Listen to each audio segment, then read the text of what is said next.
changer les logiques d'aménagement en fait, du territoire, donc effectivement en maîtrisant l'étalement urbain, mais en maîtrisant aussi le foncier, bien sûr, de construire la ville sur la ville, en convertissant les friches industrielles, en luttant bien sûr, contre les logements vacants, mais aussi en pensant peut-être la réversibilité des bâtiments des programmes. Donc ça, ce sont des solutions qu'on peut appliquer déjà pour changer un peu ces modèles d'aménagement qu'on a, classiques. On peut articuler urbain et nature tout en préservant bien sûr les aires agricoles naturelles qui entretiennent la biodiversité. Donc il y a plusieurs mesures de solutions. La densité est très contextuelle et a une vision qui est différente selon chacun. En fait. Si on fait aussi participer les citoyens, il y a une possibilité de faire accepter la densité. C'est aussi changer ce modèle aussi de peut-être de créer une ville vivante et que les citoyens soient acteurs de la ville. Il y a des barrières mentales à la densité aussi, elle fait peur, oui, aussi. Voilà. Mais c'est contextuel, c'est une perception qui peut être différente des gens. Et il faut étudier le projet en soi, il y a beaucoup d'études qui sont faites sur la densité. Donc c'est en faisant participer aussi les acteurs qu'on peut changer les possibilités. La question qu'on peut se poser, est-ce que tous les citoyens vont vivre en ville? Qu'il faut les travailler aussi. Le travail, c'est ce qui nous permet de nous nourrir, de vivre tous les matins. Donc c'est bien d'aménager la ville. Et aussi, il faut aller de la ville au lieu de travail. Où est-ce qu'on met le lieu de travail? Comment on situe l'habitat autour du lieu de travail? Comment on se transporte de chez soi vers le lieu de travail? Je crois qu'il faut quand même remettre au centre que tous les matins, il faut se lever. C'est quand même quelque chose d'important. C'est bien d'être dans un logement impeccable, qu'on ait un peu de fraîcheur, que ce soit très agréable de vivre en ville. Personnellement, je vis en ville et je ne vois pas habiter ailleurs. En tout cas, il faut aller bosser tous les matins. Et quand on met 1 heure pour aller à Pessac, c'est pas terrible. Quand on vient de Saint-André-de-Cubzac et qu'on vient de travailler au FUS pour aller travailler dans un magasin à Bordeaux, c'est pas terrible pour gagner 1800 € par mois et de passer beaucoup de temps sur sa route et puis de ne pas pouvoir stationner ou tout ça. Donc je crois que l'aménagement, il va très au-delà de tout ça. Il y a effectivement tout ce que vous êtes en train de dire, tout ce que nous sommes en train de dire, c'est la raison pour laquelle nous sommes ensemble, c'est que nous sommes complémentaires. C'est aménager cet espace de vie. Et cet espace de vie, pour moi, va très au-delà. C'est pour ça que j'ai toujours dans la tête cette idée du grand train. Comment on peut marier les territoires avec la ville? Comment on peut vivre bien? Comment on peut aller travailler bien? Et comment on peut être bien chez soi? Moi, je crois, je suis d'accord avec toi, c'est qu'on s'habituera très vite à vivre dans des appartements. Parce qu'aujourd'hui, les appartements sont des choses extraordinaires. Moi, j'ai une villa. Et je pense que je vais la vendre pour aller vivre dans un appartement. Parce que quand on vieillit ou quand le temps passe, ben c'est agréable de vivre dans un appartement qui est bien fait, avec une terrasse. Là aussi, il faut réfléchir. Parce que c'est pas la robe cul, c'est pas ça l'appartement. C'est un lieu de vie, un lieu où on est bien. Alors, il faut être bien chez soi, il faut être bien pour aller travailler, il faut être bien pour travailler aussi. Allez travailler à Mérignac le matin, vous allez voir comme c'est agréable. Allez travailler à Pessac le matin, vous allez voir comment on va travailler à Pessac le matin. Donc ceux qui sont là, c'est tous des journalistes convaincus de cela. Donc je crois qu'on est dans un système complexe. Il faut qu'on ait une vision plus haute des choses. Il est urgent à ce que nous ayons sur cette métropole une vision plus haute des choses et sortir du clivage de ma commune, ma ville, mon ceci, cela. Il faut aller beaucoup plus. J'étais à Marmande l'autre jour et c'est étonnant. Paraît-il qu'il y a beaucoup de gens de Marmande qui viennent travailler à Bordeaux. Pourquoi? Parce que c'est très facile de venir travailler de Marmande à Bordeaux. Plus facile que de partir. On met 35 minutes, on train met 35 minutes. Imaginons que l'on améliore ça un petit peu. Je connais un petit peu Madame Dariussec qui me disait je développe le nom de Mont-de-Marsan parce que ce que je souhaiterais c'est que demain Mont-de-Marsan, ce soit la banlieue de Bordeaux, à laquelle on puisse aller à Bordeaux facilement, comme on va aller rapidement de la périphérie de Bordeaux dans le centre de Paris pour aller au spectacle, pour ceci, pour cela, ou pour se faire plaisir. Regardez le nombre de gens qui viennent d'Angoulême le week-end ou le samedi faire leurs courses. C'est étonnant, ça marche. Donc c'est peut-être aussi tout ça, ça fait peut-être partie de ce que nous devons réfléchir. Et pour ça, il faut des infrastructures. Je suis prêt pour me paroisse. Je continue alors, une autre question. Vous parliez de pause en fait, il y a certains candidats qui évoquent un moratoire sur les grandes opérations d'aménagement. S'ils disent ça, c'est qu'ils considèrent qu'il n'y a pas eu assez d'anticipation, notamment pour réfléchir à la question de la mixité fonctionnelle, à la desserte de certains nouveaux quartiers, et notamment de la rive droite, par les transports en commun. Enfin, on voit qu'il y a des projets qui ont des problèmes aussi. Est-ce que vous considérez du coup que vous n'avez pas été assez associé, qu'il n'y a pas eu l'idée que vous avez lancée de mettre tout le monde autour de la table, ça aurait dû être fait déjà il y a plusieurs années? Je vais répondre là-dessus. Associé, on est tous un peu, parce que tous on est en contact. Mais je crois que tout le monde a été un peu surpris de l'effet LGV. On n'a voulu jamais, on ne veut pas en parler de ça. Rappelez-vous, comme il avait été compliqué de construire cette ligne LGV. Il ne fallait pas la faire. Parce qu'il ne faut pas faire Toulouse non plus. Réfléchissons, il ne faut pas faire Toulouse. Mais sûr que c'est qu'il faut faire Toulouse. Il ne faut pas faire le Sud. Mais sûr que c'est qu'il faut faire le Sud. Tout ça pour rapprocher les gens ici. Mais sûr qu'on est associé. Le problème, c'est que, je pense que Bordeaux a été victime de son succès. On ne va pas s'en plaindre. Bordeaux, regardez le nombre de personnes qui rêvent de vivre à Bordeaux. Peut-être un peu moins aujourd'hui parce qu'il y a tous ces problèmes. Mais je crois que Bordeaux a explosé. Le prix d'immobilier démontre, a explosé. Je crois que personne ne s'attendait à cela. On peut appeler ça l'effet Juppé, parce que moi j'appelle ça l'effet LGV. L'effet LGV a été quelque chose d'extraordinaire pour notre ville. En plus, il a été construit très rapidement, ce qui a été fait en 3 ans, donc effectivement, ça a été une explosion brutale. Regardez, prenez le train le matin, vous n'importe quand dans la journée, vous avez du mal à trouver des places. Vous évoquiez tout à l'heure le prix des Vous n'avez pas répondu à la logements. question. Moi, j'ai répondu à ma question. La question, le fait qu'on n'a pas été suffisamment associé. Si, je pense qu'on a été associé. Moi, je partage l'avis de Christian Surget. C'est toujours extrêmement difficile, si vous voulez, de faire de l'aménagement du territoire et d'anticiper sur les équipements. Moi, ce que je vais rebondir sur votre propos en disant, moi, ce qui s'est passé dans le passé ne m'intéresse pas. Ce qui m'intéresse, c'est l'avenir. Donc, ce que je constate, c'est qu'aujourd'hui, on est en train de nous dire qu'on n'a pas suffisamment travaillé les équipements. Donc on va arrêter de construire du logement pour se consacrer aux équipements. Et là je dis attention au danger, je dis simplement qu'on doit faire les deux en même temps. Voilà. Je crois que c'est la meilleure façon de répondre à votre question. C'est évident. On ne peut pas faire un seul. La preuve, c'est qu'aujourd'hui les équipements sont arrivés, le reste ne s'est pas fait, on est en train de prendre l'inverse. Pas facile, hein. Puis ça coûte cher. Mais aujourd'hui l'argent coûte cher, et il ne coûte pas cher. Parce que c'est pas quand on sera à 30%. Je reprends du coup le fil de ma question.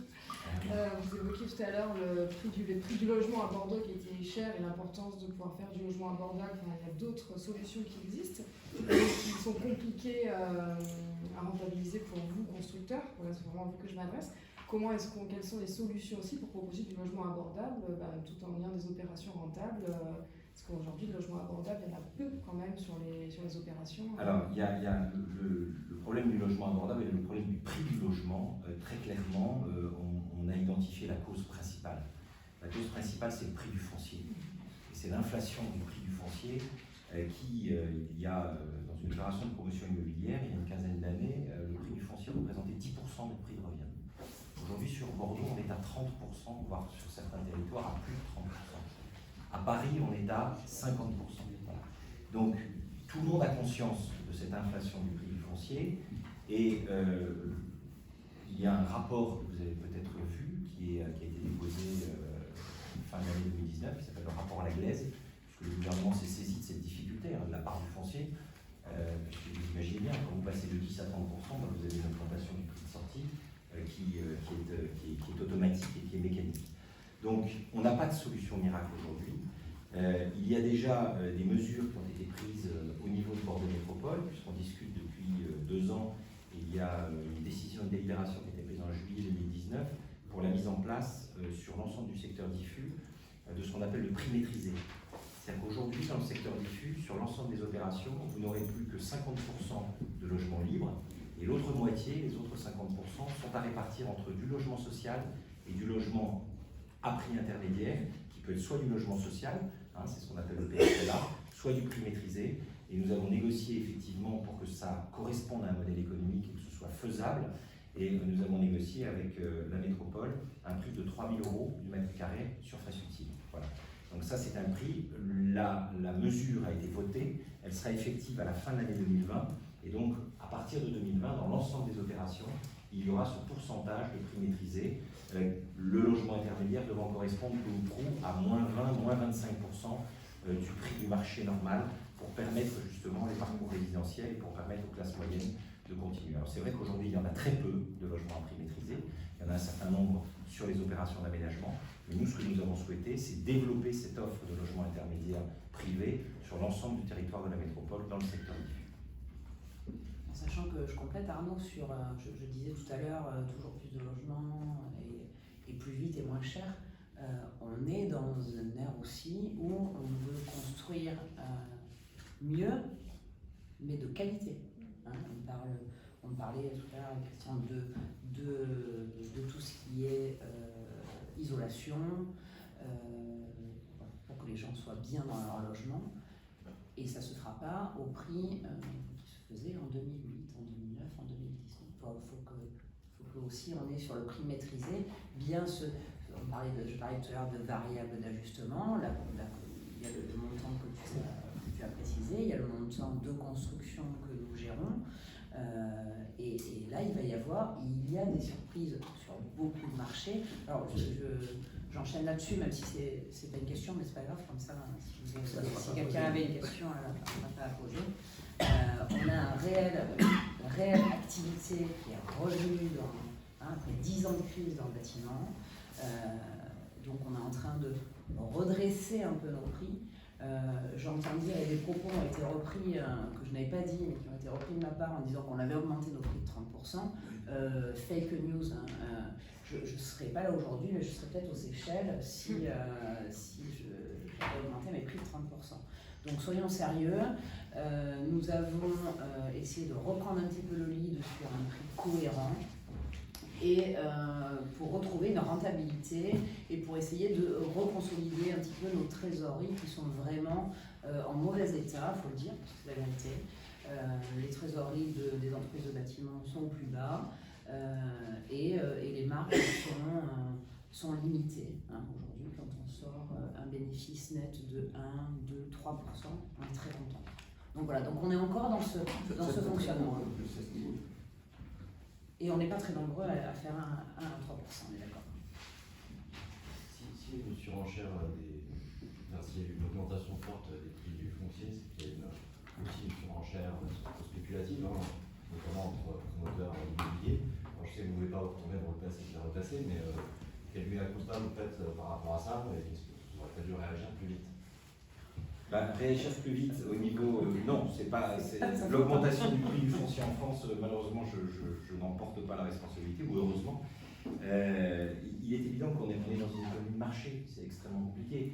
C'est tout l'équilibre à trouver entre de la régulation et un droit de propriété, notamment. Vous savez, tous les plus grands spécialistes du logement et de la filière s'interrogent depuis 2-3 ans pour essayer de trouver les moyens, et le Premier ministre a désigné M. Laglaise, député de Haute-Garonne, pour essayer de proposer des solutions. Il y en a une qui a été trouvée, par exemple, qui est une mesure qui me paraît intéressante, qui a été votée par les députés, je ne sais pas ce qu'il en sera au Sénat, c'est l'interdiction pour les collectivités publiques de vendre aux enchères les fonciers publics. Je vous donne un exemple.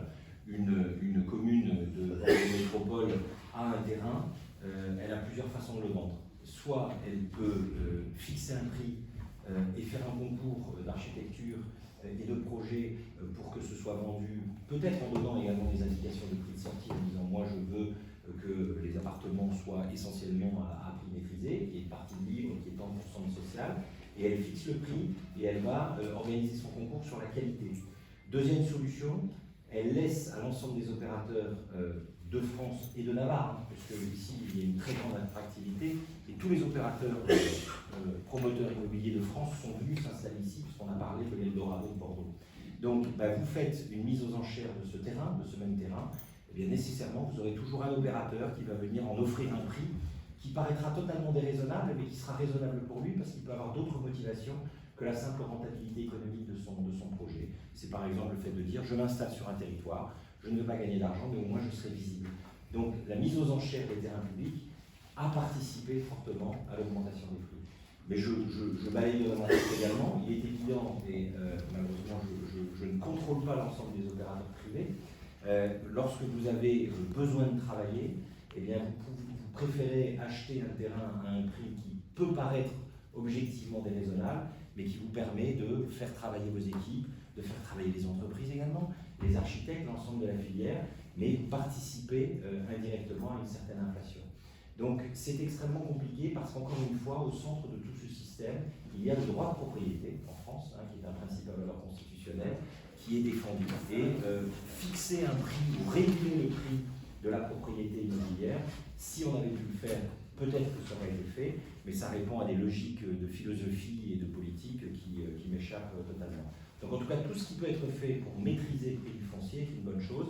Et la logique du prix maîtrisé qui a été mise en place est une bonne chose parce que mécaniquement, si on doit produire à 3 000 €, eh bien on achètera moins cher le foncier. Ça, c'est mécanique dans un bilan d'opérateur.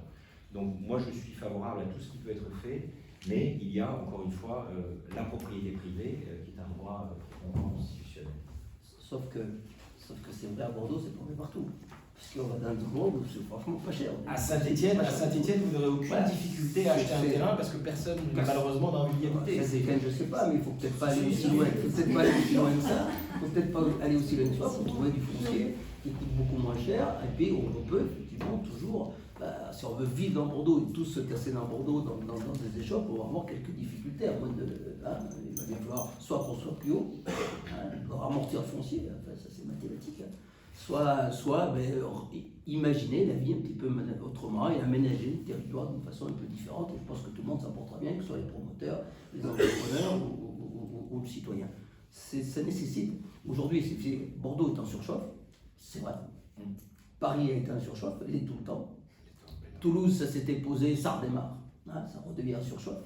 Oui, c'est des périodes d'offres et de demande, et à partir de là, c'est très compliqué. Je ne sais pas si chacun d'entre vous a intérêt à la vente, je ne sais pas si vous le donnez, pour que le mètre carré soit moins cher. Je pense que ça n'existe pas.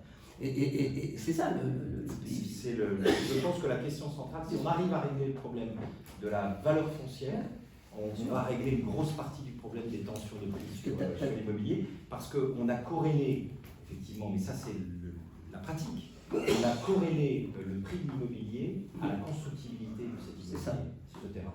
Donc tout le monde réfléchit, y compris le ministère, pour essayer de savoir comment on pourrait trouver des solutions permettant, par exemple, sur la valeur d'un foncier, d'offrir à l'opérateur une constructibilité supérieure à celle qui a été prévue initialement. Malheureusement, on n'est pas dans ces schémas-là, surtout en période préélectorale, mais pour essayer de faire baisser dans les bilans la part du foncier. Je ne sais pas si vous m'avez compris, aujourd'hui on achète de la constructibilité, il faudrait qu'on achète un terrain en disant je l'achète 1 million €, je fais 10 000 m², je le signe pour ça, mais finalement la collectivité va m'autoriser à en faire 15 000, donc nécessairement le prix au mètre carré de constructibilité va considérablement baisser et on pourrait parfaitement, toute chose étant égale par ailleurs, impacter directement le prix de vente, enfin la baisse du prix du foncier sur les prix de vente. Lorsque les prix du foncier sont maîtrisés, les prix de vente peuvent être maîtrisés et baissés. C'est mécanique. Sur le modèle de densité qui est encore inventé, on parlait tout à l'heure, les bassins à flux, ça fait partie d'une façon d'aménager la ville qui est... Enfin, c'est l'avenir de l'aménagement de la ville, ou pas? C'est la parole à l'architecte urbaniste. Je ne suis pas là pour juger les bassins à flot. Après, il y a plein de possibilités de densité. C'est ce que je disais tout à l'heure. Il y a beaucoup de concours, de réflexions qui sont faites autour de la densité verte, densité urbaine. Donc, ce que je disais tout à l'heure, c'est un contexte, c'est selon le contexte en fait, et la perception qu'on peut avoir de la densité. Tout dépend de l'appartement que l'on peut avoir. Donc il faut mettre les citoyens, je pense, complètement dans la boucle pour à la fois changer ce modèle et essayer de leur faire accepter la densité. Donc, je ne parle pas des bassins à flot, forcément, je ne suis pas là pour juger les bassins à flot. Moi, je vais vous donner un exemple. Je vais vous donner un exemple extrêmement précis. Tournez la tête vers la gauche, regardez la taille de la rue. Nous sommes dans le Bordeaux 18e. Ici, ça se vend 8 000 € du mètre carré. Il n'y a pas de balcon. Il n'y a pas de balcon, il n'y a pas de pièce extérieure, et pourtant, énormément de gens veulent y habiter. Donc on fait toujours le procès. C'est calme. C'est comme il n'y a pas beaucoup de lumière. Il n'y a pas beaucoup de lumière. C'est un peu, j'allais dire, je simplifie le propos, mais c'est un peu comme les couleurs. On vous dit, c'est vrai qu'à chaque fois qu'on parle d'intensité, vous vous avez systématiquement, et je le comprends, tendance à nous dire il y a Ginko et le bassin à flot, regardez, c'est un échec. Donc, non, c'est pas un échec. C'est différent. Ni Ginko ni le bassin à flot sont un échec. Et lorsque vous interrogez, je crois que les derniers chiffres l'ont montré, les habitants du quartier Ginko, pour une très grande majorité, ils sont contents de vivre à Ginko. Alors après, vous pouvez avoir des débats sur l'organisation de l'urbanisme sur ces opérations. Ça a été un urbanisme qui a été mis en œuvre il y a maintenant une dizaine d'années. Peut-être qu'aujourd'hui, il faut revoir des formes d'urbanisme différents. Peut-être que certaines erreurs, certaines bêtises qui ont été commises peuvent être corrigées. Mais en tout cas, ces nouveaux quartiers sont nécessaires. Ça n'est pas la seule réponse à apporter à l'urbanisation de la métropole. Et moi, je crois toujours aux vertus de la diversité de l'offre. Il y a des gens qui veulent aller vivre dans des quartiers nouveaux comme ceux-là. Il y a des gens qui sont contents de vivre à Ginko. Il y en a qui ne supporteraient pas d'y aller et qui préfèrent vivre dans l'architecture bordelaise 18e. Il faut de tout. Il ne faut pas opposer les systèmes. Il ne faut pas opposer le logement social au logement privé. Il ne faut pas opposer les opérations d'aménagement aux opérations de secteur diffus. Et il faut une diversité très large. Et parce que le public est très large et que les demandes et les attentes sont très larges. Il y a de la place et de la demande pour tout le monde. Vous parliez de construire un modèle de densité à la bordelaise, donc c'est pour ça que je me demandais. Vous avez raison. Pourquoi ça pouvait. Vous avez raison. On va pas construire. C'est un exemple. On va pas. Le 18e, on est d'accord. Non, on va pas faire du passé 18e, laissons ça aux Chinois. Je crois qu'il y a des quartiers dans Bordeaux qui peuvent muter, sur lesquels, et c'est d'ailleurs tout le programme de ce qu'on appelle l'opération 50 000 logements, à partir du moment où vous investissez 20 millions d'euros du kilomètre de tramway, il me semblerait légitime, puisqu'on a investi des sommes importantes, et ça c'était une vraie réussite, et c'est une vraie réussite, le tramway, même si aujourd'hui il est saturé, il me paraît légitime que l'on puisse densifier